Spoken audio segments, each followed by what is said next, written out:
أعوذ بالله من الشيطان الرجيم بسم الله الرحمن الرحيم وإلى ثمود أخاهم صالحا قال يا قوم اعبدوا الله ما لكم من إله غيره هو أنشأكم من الأرض واستعمركم فيها فاستغفروه ثم توبوا إليه ان ربی قریب مجیب۔ اور سمود کی طرف ہم نے ان کے بھائی صالح کو بھیجا۔ اس نے کہا کہ اے میری قوم کے لوگو، اللہ کی عبادت کرو، اس کے سوا تمہارا کوئی خدا نہیں۔ اسی نے تم کو زمین سے پیدا کیا اور اس میں تم کو آباد کیا، لہٰذا اس سے معافی مانگو اور اس کی طرف رجوع کرو، یقیناً میرا رب قریب ہے اور دعاؤں کا قبول کرنے والا ہے۔ سورہ ہود کی 61 نمبر کی آیت ہے۔ ان آیتوں میں قوم سمود کی طرف پیغمبر بنا کر بھیجے گئے تھے حضرت صالح علیہ السلام، اور ان کی قوم کا تذکرہ آیا ہے۔ صالح علیہ السلام اور ہود علیہ السلام یہ عاد ارم جو تھے نوح علیہ السلام کی پشت سے، چوتھی پشت سے، وہ ایک ہی دادا کی اولادوں میں سے دو شاخیں تھیں، ایک قوم عاد اور دوسری قوم سمود۔ عاد اولا اور عاد ثانیہ بھی کہا جاتا ہے اس کو، قوم عاد کو عاد اولا اور اس کو عاد ثانیہ۔ ان کا محل وقوع جو تھا وہ حجاز سے ملک شام کے راستے میں مدائن صالح کے نام سے۔ تبوک کے راستے پر جب حضور صلی اللہ علیہ وسلم اور آپ کے ساتھیوں نے سفر کیا تو اس وقت وہ مقام بھی بیچ میں آیا، مدائن صالح۔ اس پر سے آپ صلی اللہ علیہ وسلم نے صحابہ کو یہ ہدایت دی کہ یہاں سے اللہ سے پناہ مانگتے ہوئے تیزی کے ساتھ گزر جاؤ، کیونکہ یہاں پر صالح علیہ السلام کی قوم پر عذاب آیا تھا۔ وہ تباہ شدہ بستیاں وہاں پر موجود ہیں۔ وَإِذَا وَاذْكُرُوا إِذْ جَعَلَكُمْ خُلَفَاءَ مِنْ بَعْدِ عَادٍ وَبَوَّأَكُمْ فِي الْأَرْضِ تَتَّخِذُونَ مِنْ سُهُولِهَا قُصُورًا وَتَنْحِتُونَ الْجِبَالَ بُيُوتًا فَاذْكُرُوا آلَاءَ اللَّهِ وَلَا تَعْثُوا فِي الْأَرْضِ مُفْسِدِينَ۔ اس کا تذکرہ سورہ اعراف 8ویں پارے میں بھی اللہ تعالیٰ نے فرمایا، کچھ پیغمبروں کے واقعات، اس میں یہ فرمایا گیا کہ یاد کرو ہم نے جانشین کیا قوم عاد کا قوم صالح کو، یعنی قوم عاد کے بعد آنے والی یہ قوم ہے۔ وَاذْكُرُوا إِذْ جَعَلَكُمْ خُلَفَاءَ مِنْ بَعْدِ عَادٍ وَبَوَّأَكُمْ فِي الْأَرْضِ تَتَّخِذُونَ مِنْ سُهُولِهَا قُصُورًا۔ زمین میں آباد کیا ان کو، اور انہوں نے میدانوں میں گھر بنائے اور بڑے بڑے محل بنائے۔ قصوراً وتنحتون الجبال، اور پہاڑوں کو کھود کھود کر انہوں نے اس کو تراش کر اس میں اپنے گھر تعمیر کیے۔ فاذکروا آلاء اللہ ولا تعثوا فی الارض مفسدین۔ یاد کرو اللہ تعالیٰ کے احسانات کو اور زمین میں فساد کرتے مت پھرو، یہ ہدایت دی گئی تھی ان کے لیے بھی اور تمام لوگوں کے لیے۔ تو اس میں اس قوم کا تذکرہ اللہ تعالیٰ نے فرمایا وَإِلَىٰ ثَمُودَ أَخَاهُمْ صَالِحًا، قوم سمود کی طرف ان کے بھائی، یعنی انہی کی قوم کی ایک فرد کو بھیجا گیا تھا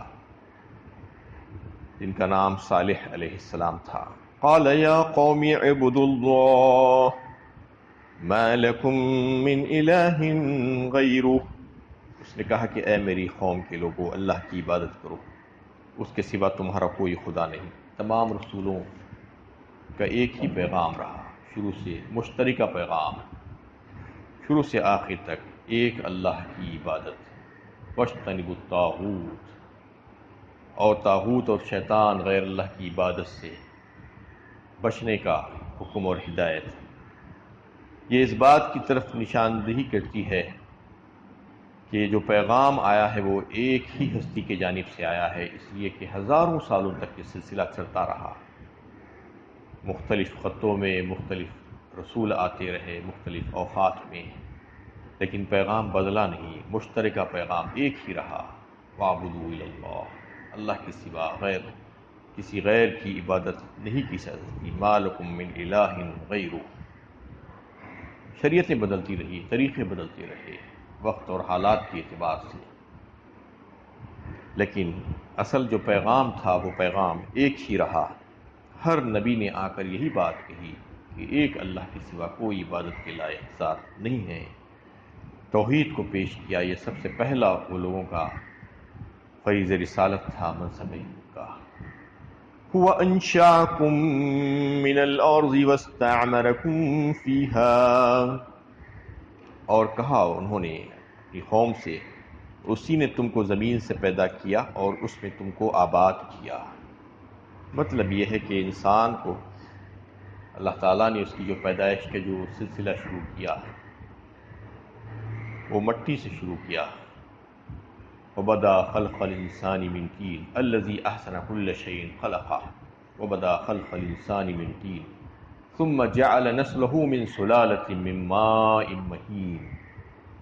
سورہ الف لام میم سجدہ 21ویں پارے میں اللہ تعالیٰ نے فرمایا کہ جس چیز کو بھی اللہ تعالیٰ نے بنایا وہ بہت بہترین اور خوبصورت بنایا۔ الذی احسن کل شیء خلقہ وبدا خلق الانسان من طین، اور انسان کو تو بہت احسن تقویم بنایا، بہترین ساخت میں بنایا، اور انسان کو اللہ تعالیٰ نے مٹی سے پیدا کیا، اس کی پہلی پیدائش مٹی سے ہوئی، اور پھر اس کا سلسلہ ثم جعل نسلہ من سلالۃ من ماء مہین، اس کے سلسلے کو جو ہے اللہ تعالیٰ نے ایک حقیر پانی کے قطرے سے چلا دیا۔ مرد اور عورت کے ملاپ سے جو پانی آتا ہے، وہ ماں کے رحم میں جو پانی ڈالا جاتا ہے، منی کا قطرہ، بے حقیقت پانی، حقیر پانی، اس سے ایک بہترین خوبصورت انسان کی شاہکار بنا کر اللہ تعالیٰ نکال دیتا ہے۔ یہ اللہ کی شان ہے۔ تو اس میں انہوں نے قوم سے کہا کہ اس نے تم کو زمین سے پیدا کیا، یعنی کرۂ ارض پر نوع انسانی کا آغاز اسی طرح ہوا۔ اولین انسان حضرت آدم علیہ السلام کو مٹی سے پیدا کیا گیا، اس لیے یہ حقیقت ہے کہ انسان کو زمین سے پیدا کیا گیا، اور پھر اس پر بسایا اللہ تعالیٰ نے۔ یہ واقعہ ہے کہ انسان کی زندگی کا دار و مدار بھی جن غذاؤں پر ہے وہ زمین ہی سے حاصل ہوتی ہے، چاہے کوئی غذا ہو، چاہے ترکاری ہو، چاہے پھل پھلاری ہو، چاہے جانوروں سے حاصل ہونے والا گوشت یا دودھ یا اور کوئی چیز، اجناس ہو، سب کا سب زمین سے نکلتا ہے۔ وہ مٹی کی بدلی ہوئی شکل ہے، بس اتنا ہی ہے۔ یہ اللہ تعالیٰ کی قدرت ہے کہ وہی مٹی سے، وہی پانی سے، کہیں پر کچھ اور کہیں پر کچھ، ذائقے میں فرق، چیزوں میں فرق، ویجیٹیبلز بھی نکل رہے ہیں، فروٹس بھی نکل رہے ہیں، دیگر اجناس بھی نکل رہے ہیں، سب چیزیں اللہ تعالیٰ اسی سے نکالتے ہیں۔ وہی مٹی ہے، مٹی کی شکل ہے، اس کو اللہ تعالیٰ نے یہاں پر فرما دیا کہ تم کو اسی پہ سے پیدا کیا اور اسی میں تم کو بسایا۔ منہا خلقناکم وفیہا نعیدکم ومنہا نخرجکم تارۃ اخری، فرمایا سورہ طٰہٰ 16ویں پارے میں۔ تم کو اسی مٹی سے پیدا کیا اور اسی میں تم لوٹائے جاؤ گے، اور پھر اسی سے تم کو واپس نکالا جائے گا بروز قیامت۔ یہی آیت پڑھتے ہوئے میت کو دفن کیا جاتا ہے کہ مٹی کی چیز مٹی کو لوٹائی جا رہی ہے، مٹی سے بنائی گئی تھی، مٹی ہی میں دفن کیا جا رہا ہے، اور پھر یہیں سے اللہ تعالیٰ نکالیں گے، پھر دوبارہ اس کو پیدا کریں گے۔ تو یہاں پر انہوں نے یاد دلایا انسان کو اس کی حیثیت، کہ تمہاری حیثیت کیا ہے۔ مٹی سے پیدا کیا اور ایک حقیر پانی کے قطرے سے جو بے وقت تھا، اس سے تمہاری نسل کو چلا دیا اللہ تعالیٰ نے۔ یہ اللہ کی شان ہے۔ اس سے گھمنڈ مت کرو، اس سے غرور مت کرو۔ تم اپنی حیثیت جانتے ہوئے کہ تم کو کہاں سے کہاں تک پہنچا دیا اللہ تعالیٰ نے، تمہاری کیا حیثیت تھی، تم کو کون جانتا تھا، تمہارا نام نشان نہیں تھا، ایک زمانہ تھا۔ هل أتى على الإنسان حين من الدهر لم يكن شيئا مذكورا، قابل ذکر ہستی تم نہیں تھے۔ اگر تم آج 50 سال کی ہو تو تم خود سوچ لو کہ 51 سال پہلے کیا حال تھا۔ کیا تم کو کوئی جانتا تھا کہ تم اس دنیا میں آؤ گے، تمہارا یہ فلاں نام ہوگا، تم یہ کارنامے انجام دو گے؟ نہیں معلوم، کچھ بھی نہیں معلوم تھا، تمہاری کوئی حیثیت نہیں تھی۔ تم کو حیثیت اللہ تعالیٰ نے دی، اس مٹی سے پیدا کر کے، اس حقیر پانی کے قطرے سے تم کو ایک جیتا جاگتا بہترین انسان بنا دیا، صاحب عقل، صاحب بصیرت۔ تو اس میں انہوں نے انسان کی حیثیت اور حقیقت کو واضح فرمایا کہ تم کو مٹی سے بنایا گیا ہے، اس زمین سے پیدا کیا گیا، اور اس میں تم کو بسایا گیا ہے، اور تمہاری نشو و نما اور تمہاری غذائیں جو ہے یہیں سے تم کو ملتی ہے۔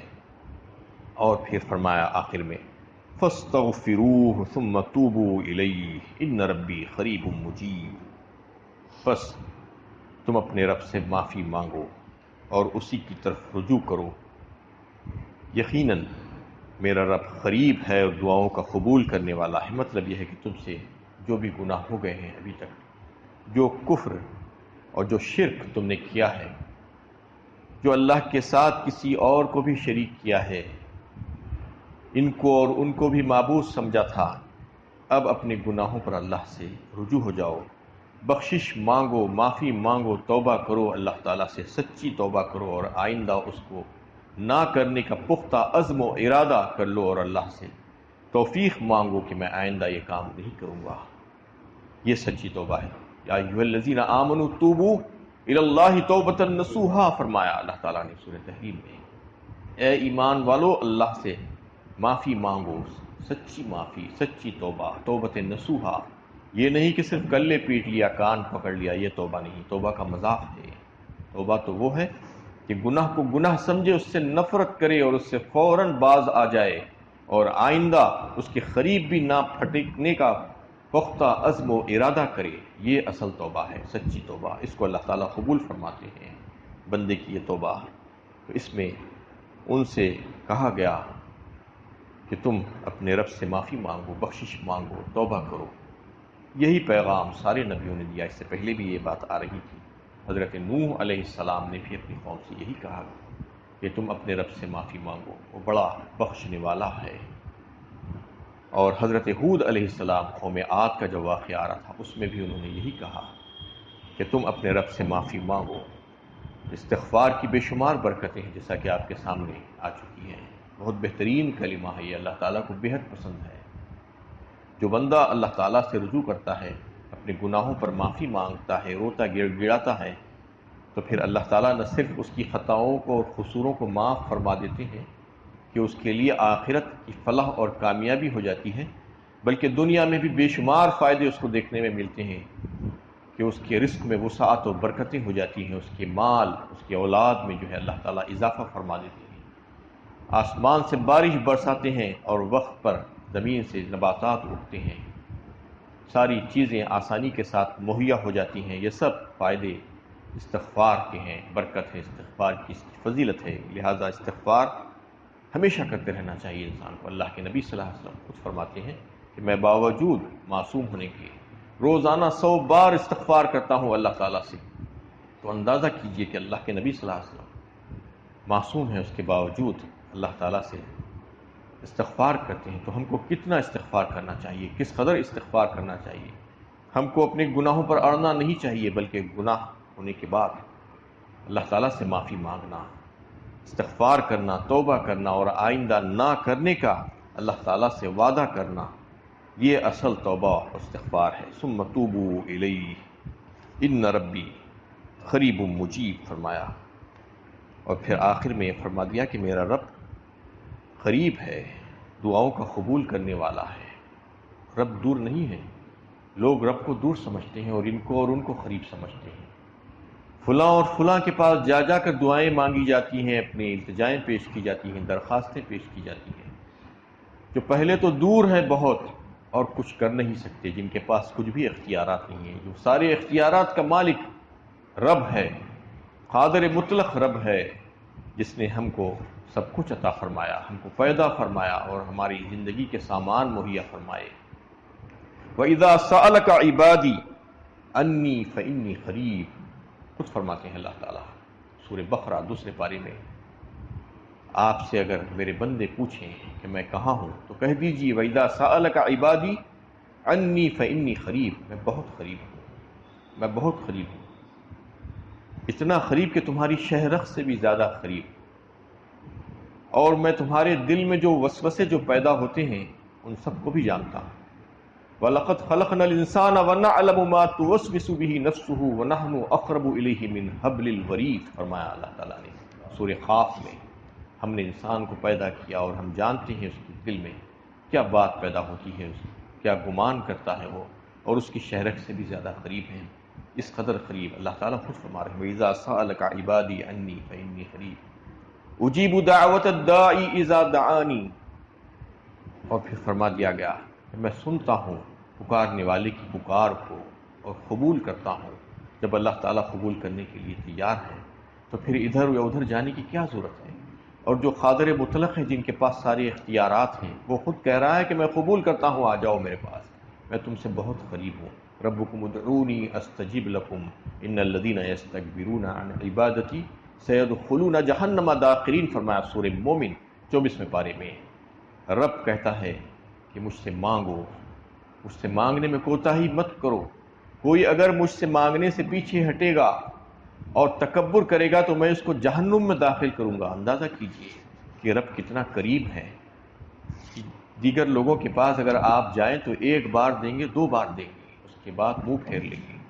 رب کہتا ہے کہ مجھ سے مانگو، اگر کوئی مجھ سے نہیں مانگتا ہے تو میں اس کو جہنم میں داخل کروں گا۔ کوئی اگر تکبر کرے گا مجھ سے مانگنے سے، اپنے آپ کو بڑا سمجھے گا، تو یہاں پر فرمایا جا رہا ہے کہ ان ربی قریب مجیب، میرا رب دعاؤں کو قبول کرنے والا ہے اور بہت قریب ہے۔ اور ہمیں چاہیے کہ اپنے رب سے رجوع ہوں اپنے ہر معاملے میں، چاہے وہ چھوٹے سے چھوٹا معاملہ ہو، بڑے سے بڑا معاملہ ہو۔ یہ طریقہ کار ہم کو بنا لینا چاہیے کہ پہلے رب کے دربار میں ہم کو اپنی عرضی پیش کرنی چاہیے، اپنی سفارش کے لیے، اس کو حاصل کرنے کے لیے۔ لوگ یہ کرتے ہیں کہ پہلے وہ کام شروع کر دیتے ہیں اور یہ سمجھتے ہیں کہ دنیا والے اس کو کامیاب بنائیں گے۔ دنیا والے کامیاب نہیں بنا سکتے جب تک کہ اللہ تعالیٰ کا فیصلہ نہ آ جائے۔ اس لیے ہائی کمانڈ کے پاس پہلے بھیج دینا چاہیے اپنی درخواست کو، اپلیکیشن کو، اور وہاں سے منظور کروانا، تو پھر اس کے بعد دنیا والے تو اس کے تابع ہیں، وہ لوگوں کے دلوں کو پھیرنے والا ہے۔